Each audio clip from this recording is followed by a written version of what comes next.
नमस्कार दोस्तों।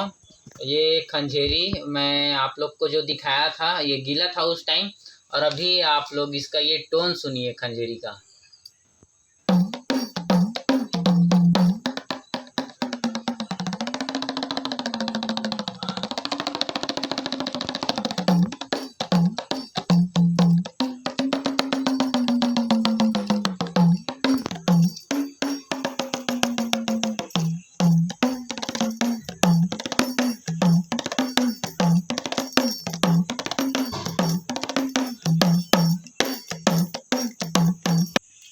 तो ये आप इसका ये खंजेरी का टोन सुन लिए और ये पूरा रेडी हो गया जो खंजेरी में बना रहा था। अब मैं आप लोग को डफ का टोन सुना रहा हूँ, जो ढोल बनाया था मैं उसका टोन सुना रहा हूँ आप लोग को।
तो ये इसका टोन आप लोग को अगर ये पसंद आए तो आप मेरे चैनल को लाइक करें, सब्सक्राइब करें और जितना हो सके शेयर करें।